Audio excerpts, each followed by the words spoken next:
বিপদ আসলেই প্রথমে বিশ্বনবী সাল্লাল্লাহু আলাইহি ওয়াসাল্লাম একটা দোয়া পড়তেন। কি পড়তেন?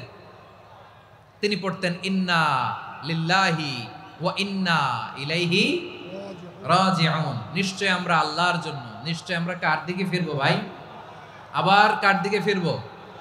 আওয়াজ করে বলুন তো, আমরা এসেছি কার কাছ থেকে, আবারও ফিরে যাব কার কাছে? এজন্য বিশ্বনবী পড়ছেন ইন্না লিল্লাহি ওয়া ইন্না ইলাইহি রাজিউন। নিশ্চয় আল্লাহর জন্য, ওই আল্লাহর দিকেই আমরা ফিরে যাব। তারপরে বিশ্বনবী পড়তেন আল্লাহুম্মা আজুরনি ফি মুসিবাতি ওয়াখলুফ লি খায়রাম মিনহা। একসাথে প্রথমে পড়তেন ইন্না লিল্লাহি ওয়া ইন্না ইলাইহি রাজিউন, তারপর পরই পড়তেন আল্লাহুম্মা আজুরনি ফি মুসিবাতি ওয়াখলুফ লি খায়রাম মিনহা। মানে আল্লাহ, এই যে আমি বিপদে ধৈর্য ধারণ করলাম, এটার সব তুমি আমারে দাও, আর যেটা হারালাম এর চেয়ে ভালো কিছু দিয়ে মেকআপ করে দিও, ভালো কিছু দিয়ে বদল করে দিও। সুবহানাল্লাহ পড়েন। তাহলে বিপদ আসলে আমরা কি পড়ব? কথা বলেন। তাহলে বিপদ এলে আমরা কি পড়ি? কথা বুঝলে সবাই উত্তর দিতে হবে। বিপদ এলে কি পড়ি? তাহলে বিপদ এলেই আমরা এখন থেকে ইন্না লিল্লাহ পড়ব, নাকি হাই হুতাশ করবেন? একদল আছে হাই হুতাশ করে, হায় আল্লাহ রে, মোর কি হইল রে, মুই কি হরমু রে, মুই কমবে জামু রে। আছে না নাই? এরকম বিলাপ করতে নিষেধ করেছেন বিশ্বনবী। কি করব, কই যাব, কি হবে, হায় হায়, এরকম হাহুতাশ আছে না নাই? বিশ্বাসীরা হাহুতাশ করে না, তারা ইন্না লিল্লাহ পড়ে। কি পড়ে মনে থাকবে? আমরা পড়ব ইন্না লিল্লাহি ওয়া ইন্না ইলাইহি রাজিউন। নিশ্চয়ই আমরা আল্লাহর জন্য, আমরা আল্লাহর দিকেই ফিরে যাব। এরপর পড়ব আল্লাহুম্মা আজুরনি ফি মুসিবাতি ওয়াখলুফ লি খায়রাম মিনহা। আল্লাহ, আমি যে বিপদে ধৈর্য ধারণ করলাম এটার সওয়াব দিও, আর যা হারালাম তার চেয়ে ভালো কিছু দিয়ে বদল করে দিও। সুবহানাল্লাহ পড়েন। বিশ্বনবীর হাদিস শুনলেন উম্মে সালামা রাদিয়াল্লাহু তাআলা আনহা। ওনার স্বামী হলো আবু সালামা। মজার ঘটনা খেয়াল করে শুনেন আমার প্রিয় কলিজার টুকরা ভাইয়েরা। কানগুলো খরগোশের কানের মতো খাড়া করে আমার দিকে তাকান। সাইয়্যিদাতুনা উম্মে সালামা রাদিয়াল্লাহু তাআলা আনহা, ওনার স্বামীর নাম আবু সালামা। শ্রেষ্ঠ দম্পতি, শ্রেষ্ঠ ফ্যামিলি। প্রথমে হিজরত করেছিলেন হাবাসায়, পরে হিজরত করেছেন মদিনায়। উহুদ যুদ্ধের পরে ওনার স্বামী আবু সালামা ইন্তেকাল করলো, শহীদ হলো। সুবহানাল্লাহ পড়েন। যখন আবু সালামা ইন্তেকাল করলো, উম্মে সালামা রাদিয়াল্লাহু তাআলা আনহা কেঁদে কেঁদে হয়রান। আর নবীর শিখানো বাণী অনুযায়ী তিনি বারবার পড়ছিলেন ইন্না লিল্লাহ। কি পড়ছিলেন? জামু, কি হরমু, এগুলো বলে নাই। কি বলছে? ইন্না লিল্লাহ। যেহেতু বিশ্বনবী বলেছেন কেউ যদি বিপদের প্রথম ধাক্কায় পড়ে ইন্না লিল্লাহি ওয়া ইন্না ইলাইহি রাজিউন, আল্লাহুম্মা আজুরনি ফি মুসিবাতি ওয়াখলুফ লি খায়রাম মিনহা, তাহলে এই বিপদে যে সে যা হারালো তার চেয়ে শ্রেষ্ঠ কিছু দিয়ে আল্লাহ তার বদল দিয়ে দিবে। এই হাদিস শুনে উম্মে সালামা রাদিয়াল্লাহু তাআলা আনহা ওনার প্রাণ প্রিয় স্বামী আবু সালামার ইন্তেকালের পরে চোখের পানি ছাড়ে আর পড়ে ইন্না লিল্লাহি ওয়া ইন্না ইলাইহি রাজিউন, আল্লাহুম্মা আজুরনি ফি মুসিবাতি ওয়াখলুফ লি খায়রাম মিনহা। বারবার এই দোয়া পড়ে চোখের পানি ছাড়ে, এই দোয়া পড়ে চোখের পানি ছাড়ে, আর মনে মনে বলে আবু সালামার মতো ভালো মানুষ মদিনাতে নাই, আবু সালামার চেয়েও ভালো মানুষ মদিনাতে নাই, তার চেয়ে ভালো মানুষ কি করে আল্লাহ তাআলা আমারে দিবে, তার চেয়ে ভালো মানুষ তো আমি মদিনাতে দেখি না। চোখের পানি দিয়ে বুক ভাসায় আর নবীর হাদিসের উপর আমল করে পড়ে ইন্না লিল্লাহি ওয়া ইন্না ইলাইহি রাজিউন, ইন্না লিল্লাহি ওয়া ইন্না ইলাইহি রাজিউন। পড়তে পড়তে চোখের পানি ছাড়ে আর চিন্তা করে বিশ্বনবী বললেন এই দোয়া পড়লে যেটা হারালাম তার চেয়ে ভালো কিছু দিয়ে আল্লাহ পুরস্কার দেয়। আবু সালামার চেয়ে ভালো মানুষ মদিনার মধ্যে আর কে হতে পারে? কি আজীব তামাশা, কি অবাক করা ঘটনা। কিছুদিন পরে দেখা গেল সাইয়্যিদুল মুরসালিন রাহমাতাল লিল আলামিন স্বয়ং বিশ্ব নবী উম্মে সালামাকে বিয়ের প্রস্তাব পাঠিয়েছে। স্বয়ং বিশ্ব নবী উম্মে সালামা রাদিয়াল্লাহু তাআলা আনহাকে বিয়ের প্রস্তাব পাঠিয়েছেন। উনি রাজি হয়ে গেলেন, বিয়ে হয়ে গেল, উনি হয়ে গেলেন উম্মুল মুমিনিন, আমাদের মা, পুরো মুসলিম উম্মার মা। চিৎকার করে বলেন আল্লাহু আকবার। তাহলে আমার প্রাণ প্রিয় ভাইয়েরা, বিপদে পড়লে আমরা পড়বো ইন্না লিল্লাহি ওয়া ইন্না ইলাইহি রাজিউন, আল্লাহুম্মা আজুরনি ফি মুসিবাতি ওয়াখলুফ লি খায়রাম মিনহা। পড়বেন? পড়বেন না? যারা যারা বিপদ আসলেই এই দোয়াটা পড়বেন এখন থেকে আওয়াজ করে ইনশাআল্লাহ বলেন। যা হারাইছেন তার চেয়ে শ্রেষ্ঠ জিনিস দিয়ে বদলা দিবে কে? বিশ্বাস হয়? একটু সন্দেহ লাগে মনে হয়, একটু সন্দেহ আছে? যাদের বিশ্বাস হবে তাদের কি আল্লাহ উত্তম বদলা দিবে, ঠিক কিনা বলেন? তাহলে বিপদে পড়লেই প্রথমে আমরা এটা পড়ব। আমার মায়েরা, আমার বোনেরা, আপনারাও এই দোয়াগুলো পড়বেন। আপনার স্বামীকে শেখাবেন, সন্তানকে শেখাবেন, আপনার পুরো পরিবারটাকে জান্নাতের টুকরো বানিয়ে দিবে কে? তাহলে বিপদ আসলে প্রথমে কি পড়তে হবে এটা জেনে গেলাম। এরপরে বিপদ আসলে নিজেকে কি করে আল্লাহর কাছে সঁপে দিতে হয় এটাও জানার দরকার আছে না নাই? বিপদে প্রথমে ইন্নালিল্লাহ পড়লাম, ধৈর্য ধারণ করলাম, বিপদ থেকে উদ্ধারের সর্বোচ্চ চেষ্টা করলাম। আমার কাজ যখন শেষ তখন আমি আমার এই বিষয়টা আল্লাহর কাছে সঁপে দিব। কার কাছে সুপর্দ করব? কার কাছে? বিপদে বললে কেমন করে নিজেকে আল্লাহর কাছে সঁপে দিতে হয় আসুন সাইয়েদনা ইব্রাহিম আলাইহিস সালামের জীবনী থেকে জানি। আল্লাহর খলিল ইব্রাহিম আলাইহিস সালাম আমাদের মতো সমাজ ব্যবস্থা পায় নাই। আমরা জন্মের পরে আমাদের কানের ভেতরে আজান দিয়েছে কে? একামত দিয়েছে কে? আমাদের বাপদাদারা আমাদের কানে আজান দিয়েছে কি দেয় নাই? আমাদের জন্মের পরেই তো আজান, একামত, বাড়ির পাশে মসজিদ, প্রতিদিন আজান, জুমার খুতবা, প্রতি মাসে মাসে তাফসিরুল কোরআন মাহফিল, মসজিদ, মিনারা, অভাব নাই, ঠিক কিনা বলেন? আপনি যেই সুন্দর ইসলামিক এনভায়রনমেন্ট পেয়েছেন, আমাদের ইব্রাহিম খলিল উনিও কি এরকম পেয়েছিলেন? হ্যাঁ, উনি জন্মের পর পরে ওনার কানে আজান দিছে কেউ? আমার প্রিয় ভাইরা, আগা গোড়া একটা শিরকি পরিবেশ উনি জন্মগ্রহণ করেছেন। উনি ছাড়া ওই তল্লাটে একজনও আল্লাহর উপর বিশ্বাসী নাই। কল্পনা করতে পারেন? গোটা তল্লাটে, গোটা দেশে বিশ্বাসী মুমিন, আল্লাহর উপর বিশ্বাস স্থাপনকারী কয়জন? সবাই বলেন কয়জন? বাকি সব মুশরিক। বাকি সব মুশরিক নিজের সাথে নিজে শক্ত বোঝাপড়া করে, অ্যানালজি করে, সেলফ কনভারসেশন করে উনি মহা সত্যের সন্ধান পেয়েছে। উনি আকাশের তারা দেখে ভাবে মনে হয় এটাই আমার খোদা। ওরা দেখে তারা নাই, মনে মনে বলে না তাইলে এটা না। আবার চাঁদ দেখে বলে চাঁদটা বড় মায়া লাগে, মনে হয় এটাই আমার রব। পরে দেখে চাঁদও নাই, কয় না এটা না। এরপরে দ্বীপ প্রহরের জলজলে সূর্যটা খাঁ খাঁ করে গোটা পৃথিবীটারে রৌদ্র দিয়ে তাতিয়ে রাখে। তিনি ভাবলেন মনে হয় এটাই আমার রব, কারণ এটাই তো সবচেয়ে বড়। কিন্তু বিকেল বেলা ওই সূর্যটাও যখন চলে যায়, সাইয়েদনা ইব্রাহিম বলে না এটাও তো নাই। আমার খোদা যদি আমারে ছেড়ে চলে যায়, বিপদে পড়লে আমারে উদ্ধার করবে কে? এভাবে নিজের সাথে অ্যানালজি, সেলফ কনভারসেশন করতে করতে করতে তিনি মহা সত্যের সন্ধান পেয়েছেন। সুবহানাল্লাহ পড়েন। সব শেষে তিনি ডিসিশন নিয়ে ঘোষণা দিলেন, ইন্নী ওয়াজ্জাহাতু ওয়াজহিয়া লিল্লাযী ফাতারাস সামাওয়াতি ওয়াল আরদা হানিফান ওয়া মা আনা মিনাল মুশরিকিন। নিশ্চয় আমি এমন সত্তার দিকে মনোনিবেশ করলাম, মুখাপেক্ষী হলাম, যিনি আকাশ বানিয়েছেন, জমিন বানিয়েছেন, আমি মুশরিক নই। সুবহানাল্লাহ। পারতেন? আপনি পারতেন? কেউ নাই, লক্ষ লক্ষ মুশরিক, আপনি একা। ওনার মতো এরকম বিচক্ষণতা দিয়ে আল্লাহরে খুঁজে পাইতে পারতেন আপনি? কি নবী ছিল, আল্লাহকে খুঁজে পেয়েছে। যখন আল্লাহর ইবাদত শুরু করলো, এই কথা ছড়ায় পড়লো চারদিকে। নমরুদ সাইয়েদনা ইব্রাহিমকে ডেকে পাঠালেন।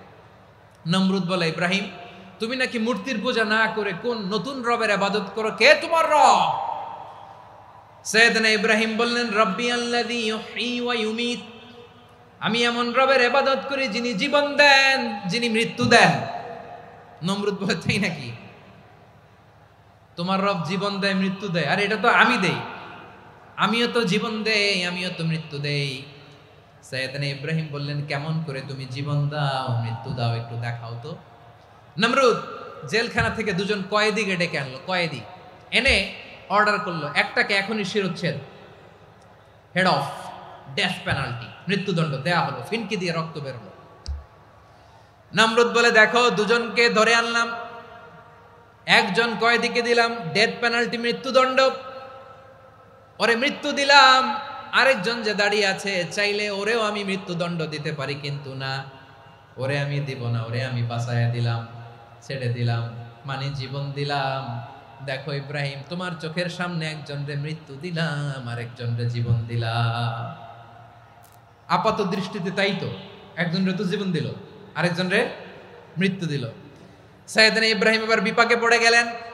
কিন্তু এক একজন নবীকে আল্লাহ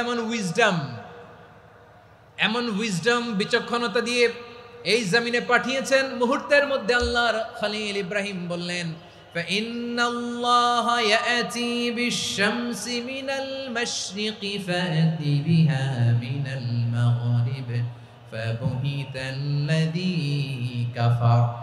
আল্লাহর খলিল ইব্রাহিম বললেন, নমরুদ বুঝলাম তুমি জীবন দাও মৃত্যু দাও দেখলাম, কিন্তু আমার রব আমার আল্লাহ প্রতিদিন সকালবেলা উষা লগ্নে ওই পূর্ব দিগন্ত থেকে সূর্যটাকে উদিত করেন, সাঁঝের বেলা বিকেল বেলা কুথুরি লগ্নে সন্ধ্যা বেলা ওই দ্বিপ্রহরের জল জলে সূর্যটাকে পশ্চিম দিগন্তে ডুবিয়ে দেন।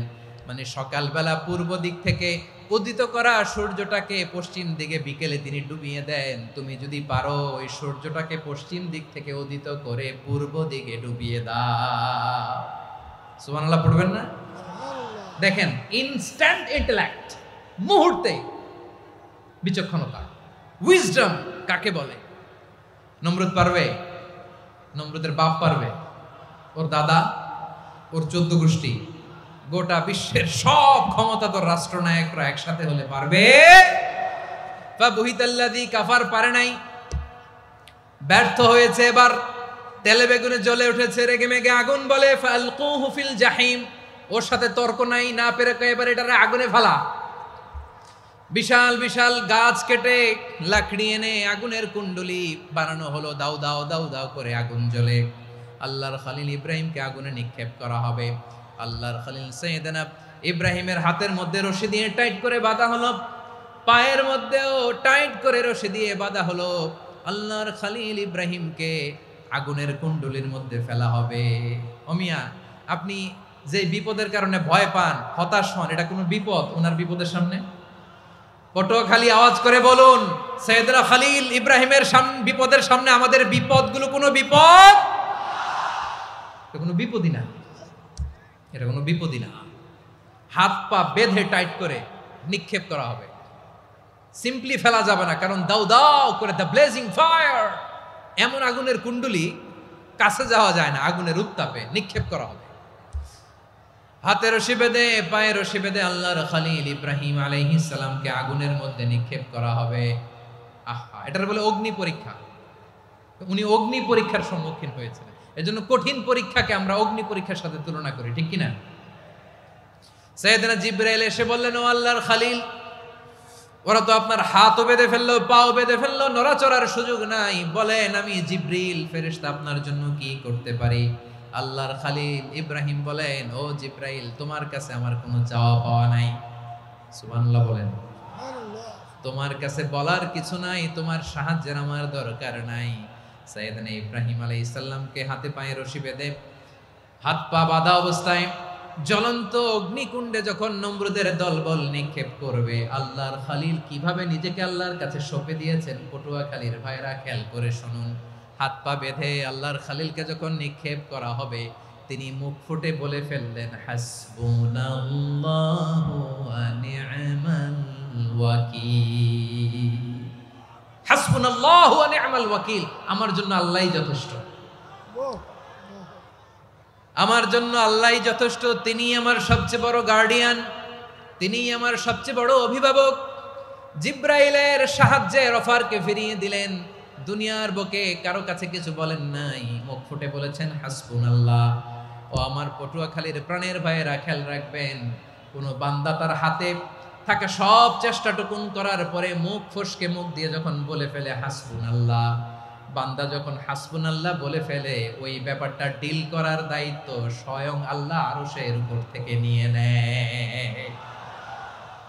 আপনি যখন বলে ফেলবেন হাসবুনাল্লাহ, এটা ডিলিং করবে কে তখন? চিল্লায় বলেন না, তিনি কে? বান্দা তার সাধ্যের সবটুকু চেষ্টার পরে নতজানু হয়ে যখন বলবে হাসবুনাল্লাহ, আল্লাহ তুমি আমার জন্য যথেষ্ট, নি'মাল ওয়াকিল, তুমি আমার শ্রেষ্ঠ অভিভাবক, তখন তার কি দরকার না দরকার এটা ডিল করে স্বয়ং আল্লাহ। নিক্ষেপ করা হলো সাইয়েদনা ইব্রাহিমকে অগ্নিকুণ্ডলিতে। হাজার হাজার মানুষের দৃশ্য দেখার জন্য জড়ো হয়েছে এরকম বিশাল ময়দানে। কিন্তু কি অবাক করা ঘটনা, সবাই ভয় পাচ্ছিল, না জানে কি হয়ে যায়। আল্লাহর খালিলকে যখন আগুনের কুণ্ডলিতে নিক্ষেপ করা হয়, আল্লাহর খালিল ইব্রাহিম আগুনের কুণ্ডলের মধ্যে বসে বসে মানুষগুলোর দিকে তাকিয়ে হাসতে শুরু করে দেয়। কারণ আকাশ থেকে রব্বুল আলামিন স্পেশাল ভার্ডিক্ট নাজিল করেছেন, স্পেশাল হুকুম জারি করেছেন, কুলনা ইয়া নারু কুনি বারদান ওয়া সালামান আলা ইব্রাহিম। ও আগুন খবরদার, সৃষ্টির শুরু থেকে তোকে একটা ধর্ম আমি বাতলে দিয়েছিলাম, তোর ধর্ম আগুনের ধর্ম হলো যা পাবে জ্বালিয়ে সারখার করবে।